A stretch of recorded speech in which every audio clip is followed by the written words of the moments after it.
to my channel. Hey, listen.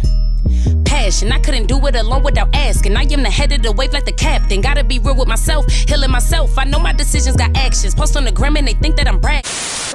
Read from the title and see from the thumbnail. Today is going to be a story time. Okay. It was last summer in June. Was that June or July? Yeah, June. This was like a very hard, crazy time for me. I remember I was just feeling really, really sick, you guys. Like, sick to the point where, like, I was having flashes. I was sweating. I was hot. I was cold. Like, I just knew I was sick. But, you know, it's obviously this is COVID was around and stuff like that. So me, I was thinking I had COVID. Like, I was like, what the heck is going on?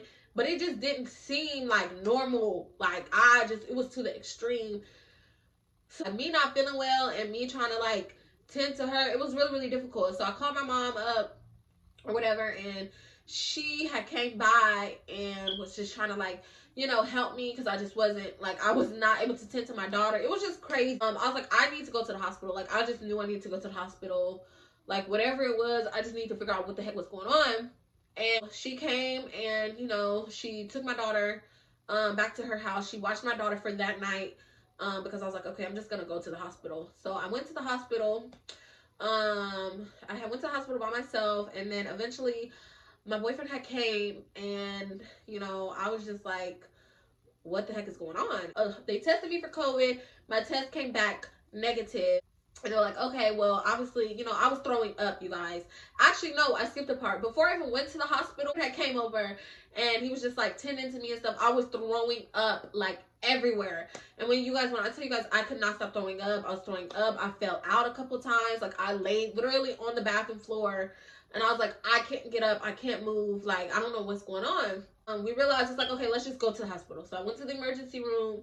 And they, like I said, they tested me for COVID. I didn't have COVID. And they're like, okay, well, you know, we're going to run a few tests. They took some blood.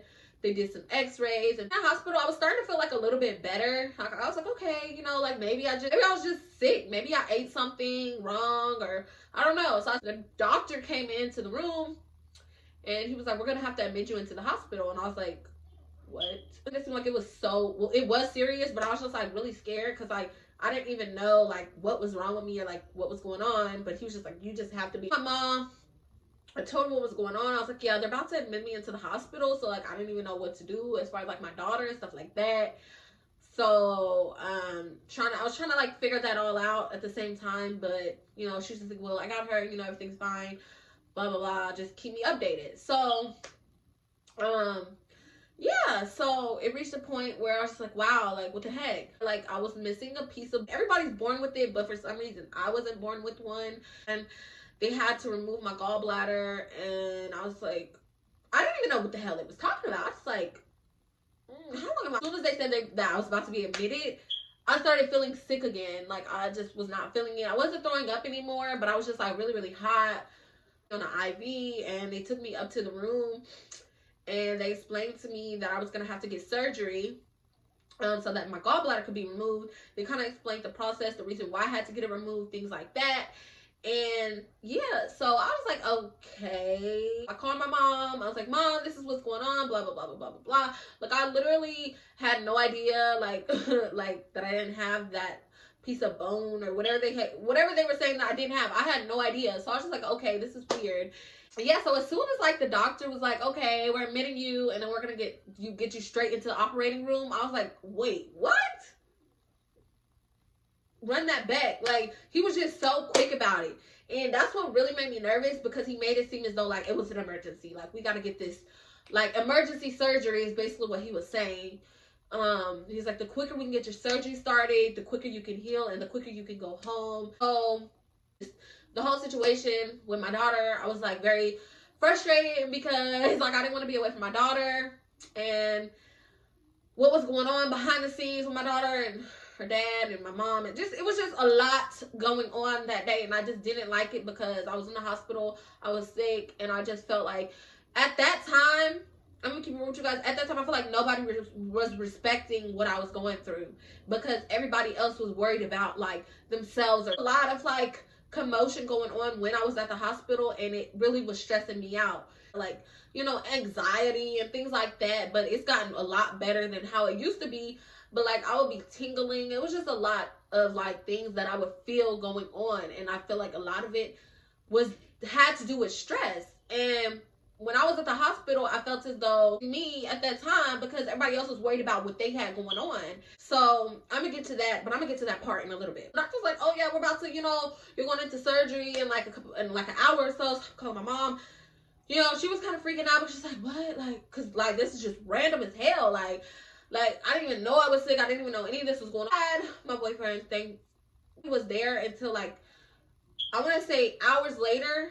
My mother came. She brought my daughter, and during this time, you guys, it was, you know, COVID and everything, so they were making it seem as though like I couldn't see my daughter before I went into surgery, and that was really bothering me because it was kind of like a serious surgery, and it's just like, I want to see my kid, you know. So I was emotional as hell. I was like, what the heck?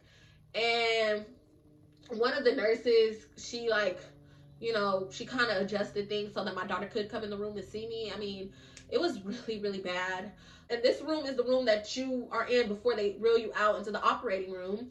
And I think this was probably the most scariest part for me with dealing with all this, because during this time, not only was like I sick and my body was doing weird things,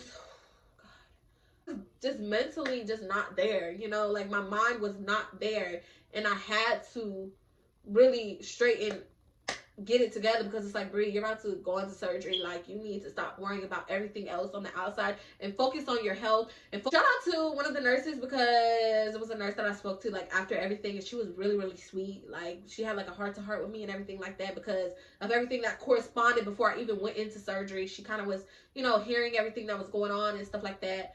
But, you know, life is short, and you never know. Like, you could wake up one day and there could just be something going on with you, and you just didn't even know. So, you know, like, emotional for me, because I was like, wow, like, I was saying, before I like got ruled out to go doing the surgery, they informed me that they had to put I still have like a mark over here, but they had to put like a piece of wire in my throat. I don't even know, you guys. I don't even know. I was just freaking out. But I kept it together. Long wire, okay? A long wire in my throat. I'll insert a picture. Well, yeah. I can't even look at the picture. But yeah, so they had to put a long wire in my throat. No, all the technical terms, you guys, I don't know. But it was crazy, okay? Only thing that they did just numb me. They numbed my throat. They numbed all of this. And, you know, I could feel the tucking and the pulling and I could hear the noises, and just thinking about it. I'm sorry if you're eating. Awake, because they couldn't put me to sleep for that process. Yeah, so during that time, you know, I was just laying there, and they were doing what they were doing, and the nurse, she was a really sweet nurse. But, you know, she was holding my hand, she was talking to me, like, just really, like, just keeping the conversation going. And, you know, she's just telling me, oh, what's your favorite music? We were just talking about so much. So she made me feel really, really comfortable. And by the time that he was done putting the wire, as soon as they did that, though, you guys, my face got really swollen. Like, I couldn't even look at myself, you guys. Like, this was crazy. Like, how all this just corresponded. Just, oh, we're going to get ready to take you into surgery. Probably about 20-30 minutes. So I was just sitting there. No, I wasn't able to like be back there with anyone until like a little bit before I was about to go into the room. Nobody was there. My mom, my daughter, they had already left. So the only person who was there was my boyfriend. Like, he was sitting in the waiting room, and, you know, like, he came in and stuff like that, and they explained stuff to him. They were talking to my mom on the phone, explaining to them like what they are going to do in the operation and stuff like that. So, you know, I had to just hold it together. The thing is, I knew that I was going to be put to sleep, but it was more so the fact of like, I think my focus was not on that. I think I was worried about so much more that was going on in my life, and I was crying. Like, as they were reeling me into the operation, I was literally crying. And I was literally laying, they had to lift me up, put me on this hard ass metal table. It was cold as crap in there, and they were about to put me to sleep. Be careful. Minutes before they were about to put me to sleep, I sucked my tears up and I just prayed, and I was just like, okay, Bri'Rennee, you're about to go into surgery. Forget everything else right now. You need to focus on getting better. Surgery went really well. So after, you know, they had me in the aftercare room, I woke up from being asleep, and I was like, you know, I remember that I was at the hospital. I was just like, lo and behold, my boyfriend was there. So he literally stayed the entire time while I was in the surgery. He was there when I woke up. Like, I was really grateful that he like came, because, you know, my daughter couldn't even be there. So that whole situation was just like, I couldn't even have her there. My mom wasn't there because she had my daughter, and it was just, you know, yeah. Anyway, so the most difficult, well, that besides the wire, I think the most difficult was the after effects. I mean, I couldn't even walk. And when I say I couldn't walk, I just couldn't walk. They removed something, and I had the marks on my stomach for like a few weeks after I left the hospital, and then they finally like just started dissolving from like the they didn't put stitches, they glued my stomach together. But yeah, I could not walk, and I could not move my head. Oh my god, that drove me crazy. Like, I literally was like this. I could not even move my head. I couldn't walk. I had the therapist come in there. What is it? When I say a couple days later, I was in the hospital for a total of a week, a full week. They were not trying to let me go home until they seen that like I could walk, till they seen that I could poop. Like, it was just a lot. It was just a lot. Like, I had to completely get back to at least halfway back to normal, because when I was there in the hospital, it was really, I was going through it because I couldn't barely move. I couldn't move my neck. My neck was hurting so bad. My legs wouldn't move. Like, it was so much that I was just dealing with when I was there. And I had a great support partner who was very patient with me and like was helping me and things like that. And I was sad because I missed my daughter, and that was my first time ever being away from her. That was my first time ever being away from my daughter for that long. Driving me crazy. Like, all I was thinking about was wanting to get back home, wanting to get to her. It was hard. Like, I didn't really eat when I was there. I was hungry, but I wasn't. During the time after I had surgery, after they removed my gallbladder, I had gotten pneumonia. So I would say a day after I had surgery, I got really sick again. Like, I was so sick. I didn't even want to talk. I didn't want to do nothing. Like, I was just sitting there like a freaking statue. Like, I didn't want to do anything. Like, I could move and stuff, but I was in so much pain. And I think the pain from my neck happened from what they put when they put the metal in my neck. So, I don't know. I didn't want to talk. I didn't want to do anything. Like, I was just upset. I was pissed that I was there. I was upset because I kept asking. I was like, when can I go home? I'm fine. When can I go home? I'm fine. And they just were like, no, you can't go home. I'm like, it was bothering me because like they kept telling me, no, like, you're not able to go home until this. And I was so weak. Like, my body was so weak, and I just felt like I was never going to go home because, to be honest, at that time, I felt like I was not going to get better for like a while. And I was like, oh my God, I'm never going to get to see my daughter. My daughter didn't come there at all when I was in the hospital, outside of like the first time before I went into surgery. So after surgery, I didn't even see her at all, okay, besides FaceTime.